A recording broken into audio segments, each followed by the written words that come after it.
দর্শক, আওয়ামী লীগের নিষেধাজ্ঞা কার্যক্রমের উপরে যে নিষেধাজ্ঞা প্রফেসর ইউনূস সরকারের আমলে দেয়া হয়েছে, সেই নিষেধাজ্ঞা দীর্ঘায়িত করার জন্য সম্প্রতি বিএনপি সংসদে সন্ত্রাস বিরোধী আইনের যে বিল, সেই বিল পাশ করেছে এবং অনেকেই ধারণা করছেন যে আওয়ামী লীগকে রাজনীতিতে বিএনপিও ফিরে আসতে দিতে চায় না। এরকম আলোচনা চতুর্দিকে ছিল। এরকম আলোচনার পরিপ্রেক্ষিতে ঠিকানা আমেরিকা থেকে যে অনলাইন প্ল্যাটফর্মটা কাজ করে এবং সেখানে জনপ্রিয় সাংবাদিক খালেদ মহিউদ্দিন কাজ করেন, ঠিকানায় খালেদ মহিউদ্দিন এই টক শোতে একটি পর্বে সম্প্রতি সাংবাদিক মাসুদ কামাল তার অতিথি ছিলেন এবং সেই পর্বে বিএনপির নেয়া এই সিদ্ধান্ত, সংসদের যে সিদ্ধান্ত, সেই সিদ্ধান্ত ব্যাপারে প্রশ্ন করা হয়েছে, জরিপ করা হয়েছে। আওয়ামী লীগের এই নিষেধাজ্ঞা কিংবা নিষেধাজ্ঞা প্রক্রিয়া জনগণ চায় কি চায় না, সেই ব্যাপারে একটা জরিপ করা হয়েছে। আমরাও আমাদের চ্যানেলে এই ধরনের প্রশ্ন নিয়ে একটা জরিপ আজকেই শুরু করছি। আপনারা চাইলে আমাদের চ্যানেলেও আপনাদের মতামত দিতে পারেন সেই জরিপ সংক্রান্ত। কিন্তু সব থেকে মজার ব্যাপার যেটা, সেটা হচ্ছে খালেদ মহিউদ্দিনের চ্যানেলে এই জরিপে ৩৫,০০০ লোক ১ ঘন্টার মধ্যে তারা অংশগ্রহণ করেছেন এবং বিস্ময়কর একটা রেজাল্ট এসেছে, যে রেজাল্ট দেখলে হয়তো বিএনপি সরকার তো হতাশ হবেনি, সব থেকে বেশি হতাশায় পড়বেন মেটিকুলাস ইউনূস সরকার। কি রেজাল্ট আসলো সেই জরিপের, এবং সেই জরিপ নিয়ে চাঞ্চল্যকর তথ্য খালেদ মহিউদ্দিন কি বলছেন, জরিপের রেজাল্ট বিষয়ে সাংবাদিক মাসুদ কামালের বিশ্লেষণ কি, আওয়ামী লীগের রাজনীতিতে যে নিষেধাজ্ঞা, সেই নিষেধাজ্ঞা থাকা উচিত কি উচিত না, সাধারণ মানুষের ভাবনা কি, সাধারণ মানুষের ভাবনায় কোনো পরিবর্তন হয়েছে কিনা, চলুন একটু এই দারুণ ব্যাপারটা জেনে বুঝে দেখার চেষ্টা করি এই ভিডিওতে। থাকবেন। দর্শক, বলছিলাম ঠিকানায় খালেদ মহিউদ্দিন এই অনুষ্ঠানে আওয়ামী লীগের নিষেধাজ্ঞা নিয়ে, বিশেষ করে আওয়ামী লীগের নিষেধাজ্ঞা যে অধ্যাদেশের ভিত্তিতে দেয়া হয়েছিল, সেই অধ্যাদেশ বিল আকারে যখন সংসদে বিএনপি সরকার পাশ করলো, তখন ধারণা করাই হচ্ছিল যে আওয়ামী লীগের নিষেধাজ্ঞা দীর্ঘায়িত হতে পারে। যদিও সেই ভাবনার একটা বড় পরিবর্তন দৃশ্যায়ন হয়েছে আজকে, যখন আওয়ামী লীগের সাবেক স্পিকার শিরীন শারমিন চৌধুরীকে মাত্র 6 দিনের মাথায় জামিন দেয়া এবং জামিনের 4 ঘন্টার মাথায় তাকে কারামুক্ত করার ঘটনা আমরা দেখেছি। সে ভিন্ন আলাপ, কিন্তু ওই আলাপে ফিরে যাই যে জরিপটা এই প্রসঙ্গে যে অধ্যাদেশ বিল আকারে পাশ করা এবং আওয়ামী লীগের রাজনীতি নিষিদ্ধ করার দীর্ঘ প্রক্রিয়ায় যাওয়া, এই ব্যাপারে জনগণের মতামত জানতে চাওয়া হয়েছিল খালেদ মহিউদ্দিনের ঠিকানায় এই অনুষ্ঠানে, ঠিকানায় খালেদ মহিউদ্দিন এই অনুষ্ঠানে। সেখানে ৩৫,০০০ জনগণ অংশগ্রহণ করলেন 1 ঘন্টার সেই অনুষ্ঠানে, এবং ৩৫,০০০ জনগণের মধ্যে বেশি সংখ্যক জনগণ আওয়ামী লীগের নিষেধাজ্ঞা চান না, এই সিদ্ধান্ত সমর্থন করেন না, এমন মতামত দিয়েছেন। এবং সেই পার্সেন্টেজ যদি দেখা যায়, তাহলে আমরা দেখতে পাচ্ছি খালেদ মহিউদ্দিনের সেই ঠিকানাতে জরিপে ৫৭% মানুষ বলেছেন আওয়ামী লীগের নিষেধাজ্ঞা তারা চান না, ৪৩% মানুষ বলেছেন নিষেধাজ্ঞা তারা চান। মজার ব্যাপার যেটা, সেটা হচ্ছে খালেদ মহিউদ্দিন ২০২০ সাল থেকে ডয়েসেভেলে শুরু করেছেন। ডয়েসেভেলে ২০২০ সালের সম্ভবত ফেব্রুয়ারির ২৮ তারিখে, আমি যদি ভুল না করি, সেই সময় তিনি শুরু করেছেন এবং সেখান থেকে আমেরিকায় ঠিকানায় এসেছেন ২০২৬-এর এপ্রিলের ৭ তারিখ পর্যন্ত। এই অনুষ্ঠানটা রেকর্ড হয়েছিল ৭ তারিখে। ৭ তারিখ পর্যন্ত এই যে দীর্ঘ সময়, ৬ বছরেরও বেশি সময় ধরে তিনি যত অনুষ্ঠান করেছেন, তিনি নিজে স্বীকার করেছেন যে কোনো জরিপে এর আগে কখনো আওয়ামী লীগের পক্ষে জনগণের মতামত তিনি পাননি। অর্থাৎ তার অনুষ্ঠান আওয়ামী লীগ বিরোধীরাই বেশি দেখেন, এটা একেবারে দিনের আলোর মতো স্পষ্ট। শত শত প্রোগ্রাম করেছেন তিনি, কিন্তু কোনো জরিপে, একটি জরিপেও জনগণ কখনো আওয়ামী লীগকে সমর্থন করে কোনো ভোট দেননি, এটা তিনি স্বীকার করেছেন। এবারই প্রথম এই প্রসঙ্গে আওয়ামী লীগের নিষেধাজ্ঞা চান কি চান না, এই প্রসঙ্গে জনগণ আওয়ামী লীগকে সাপোর্ট করেছে, আওয়ামী লীগের পক্ষে মত দিয়েছে এবং সেই সংখ্যা 57%। গত নির্বাচনে আমরা দেখেছিলাম বিএনপি প্রায় 51% ভোট পেয়েছে, জামাত পেয়েছে 31%-এর মতো ভোট। এই যে বিশাল অঙ্কর ভোটের হিসাব এই দুই দলই করছে, এই দুই দল যখন এই হিসাব করছে তখন কিন্তু আওয়ামী লীগ ভোটে অংশগ্রহণ করেনি। আওয়ামী লীগ যদি ভোটে অংশগ্রহণ করে তাহলে তাদের যে ভোটের হার, সেই হার কততে গিয়ে ঠেকবে, এই প্রশ্ন অনেকের মনেই রয়েছে। বিএনপির এবং আওয়ামী লীগের যে একেবারে ফিক্সড ভোট ব্যাংক, সেখানে খুব কমই পার্থক্য আমরা দেখি। ওই 30-35% একটা ফিক্সড ভোট ব্যাংক রয়েছে বিএনপি এবং আওয়ামী লীগের। যে ভোট ব্যাংক যদি 35% ভোট ব্যাংক যদি আওয়ামী লীগের থাকে এবং তারা যদি ভোটে অংশগ্রহণ করে, তাহলে কিন্তু বিএনপির ভোট কিছুটা কমবে, জামাতের ভোট কিংবা এনসিপির ভোট অনেক বেশি কমে যাবে, এরকম একটা ঘটনা ঘটবে। আবার অনেকে মনে করতে পারেন যে বিএনপির ভোট থেকেই আওয়ামী লীগের ভোট বেড়ে যাবে, এরকম ঘটনা ঘটতে পারে। যেটাই হোক না কেন, সেই আলোচনায় যেতে চায় না। যে আলোচনায় যেতে চাই সেটা হচ্ছে যে এই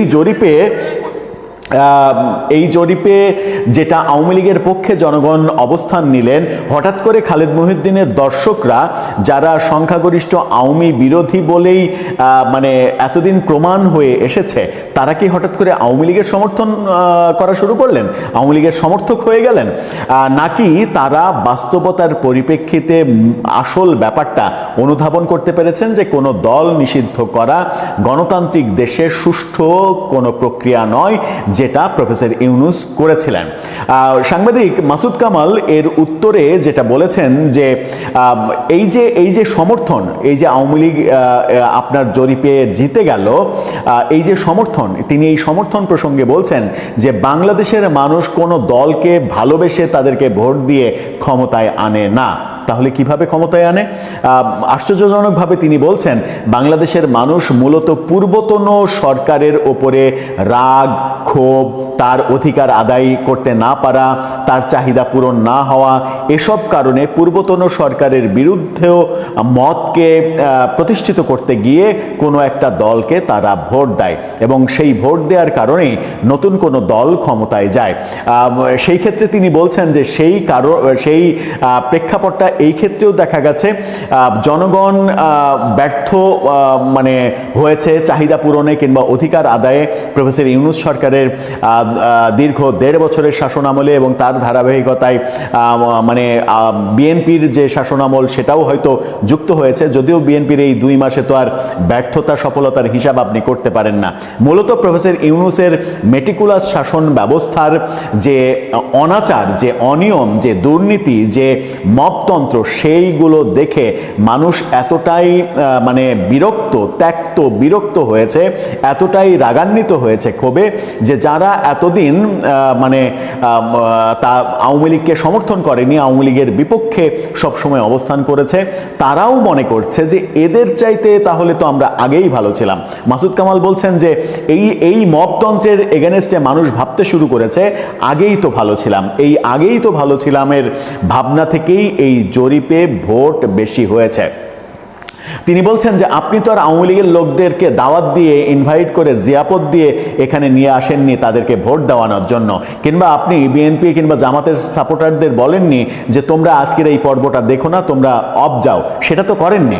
তার মানে এই ঘটনাটা যেটা ঘটেছে সেটা হচ্ছে ক্ষোভ থেকে ঘটেছে, রাগ থেকে ঘটেছে, প্রত্যাশা পূরণ না হওয়া থেকে ঘটেছে, এবং মানুষ বুঝতে পেরেছে যে আওয়ামী লীগকে ফ্যাসিস্ট বলে তাড়িয়ে দিয়ে, দুর্নীতিবাজ বলে তাড়িয়ে দিয়ে প্রফেসর ইউনূস যে স্বার্থ কায়েমের রাজনীতি শুরু করেছিলেন, সেই রাজনীতি আওয়ামী লীগের খারাপ রাজনীতির চাইতে অনেক বেশি জঘন্য।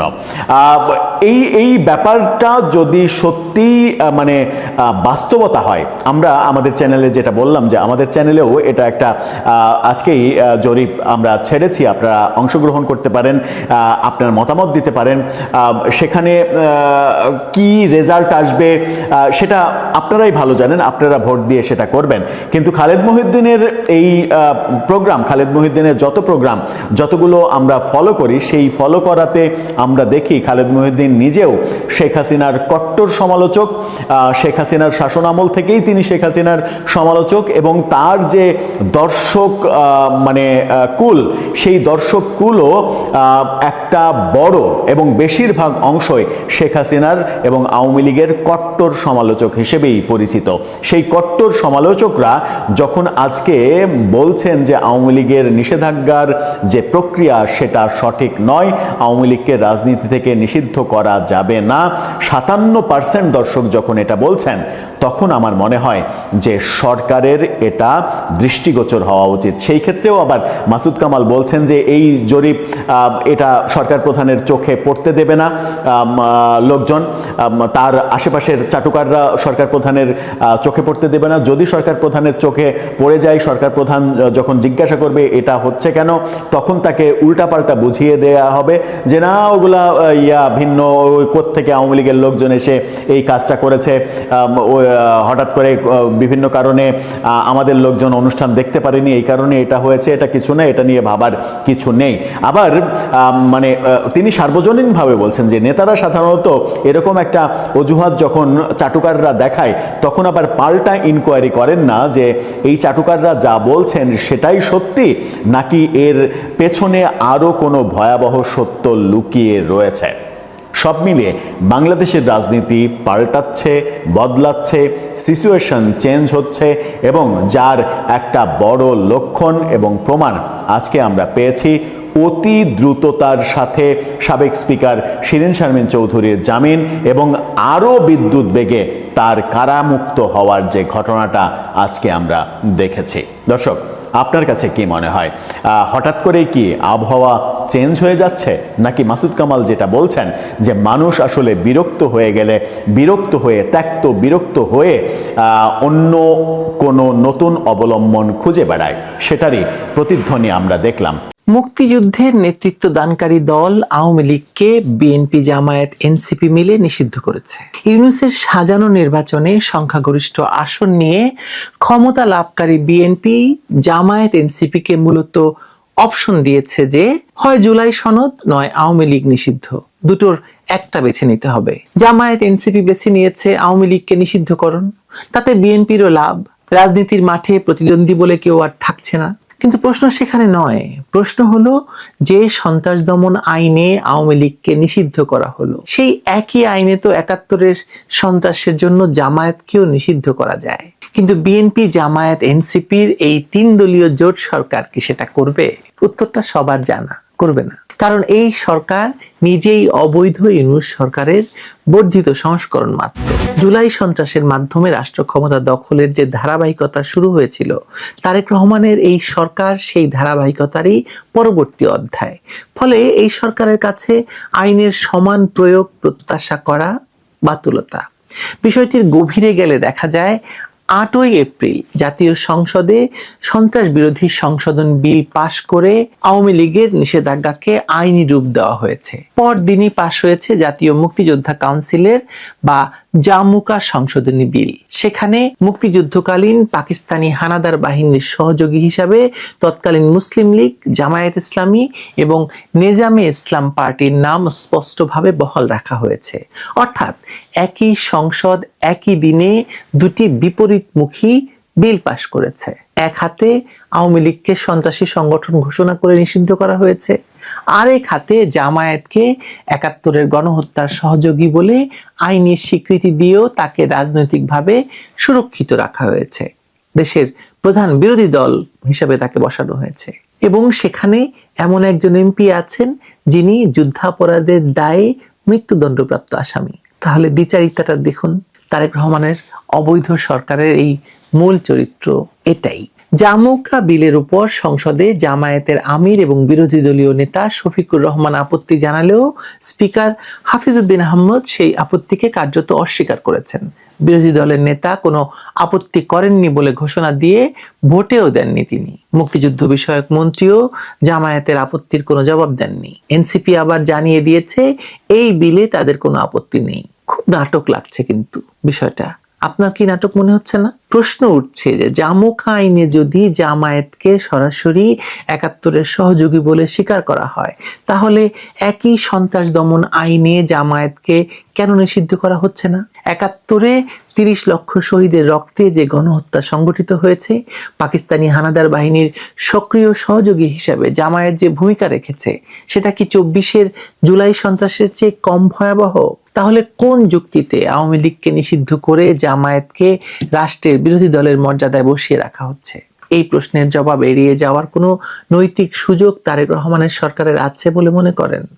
নেই, কিন্তু গায়ের জোরে চলছে দেশ।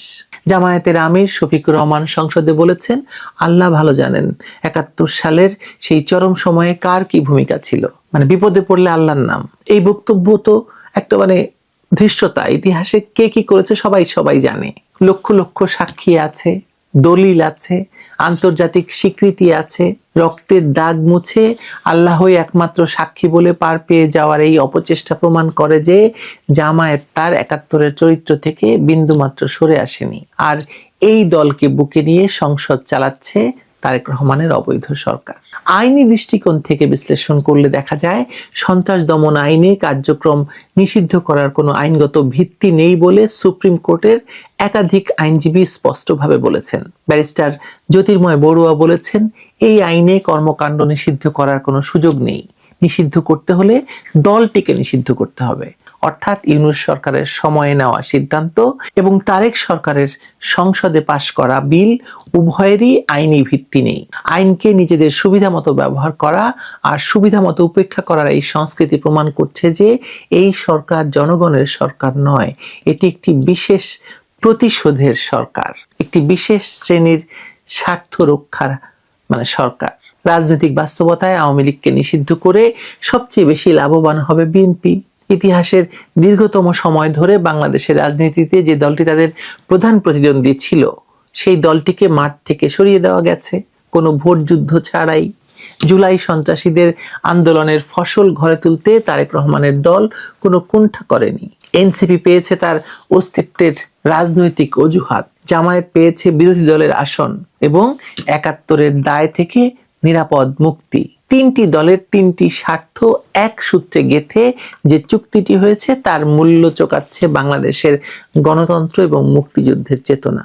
জাতিসংঘের মানবাধিকার কমিশন পর্যন্ত রাজনৈতিক দলের কার্যক্রম নিষিদ্ধ না করার সুপারিশ করেছিল, কিন্তু দেশি বিদেশি ষড়যন্ত্রের ফসল এই অবৈধ সরকার আন্তর্জাতিক সেই পরামর্শ উপেক্ষা করছে। কারণ এই সরকারের লক্ষ্য গণতন্ত্র প্রতিষ্ঠা নয়, লক্ষ্য হলো প্রতিদ্বন্দ্বী মুক্ত, আওয়ামী লীগ মুক্ত একটি রাজনৈতিক মাঠ নিশ্চিত করা, যেখানে জনগণের কোনো প্রকৃত পছন্দ থাকবে না, থাকতে দেওয়া হবে না।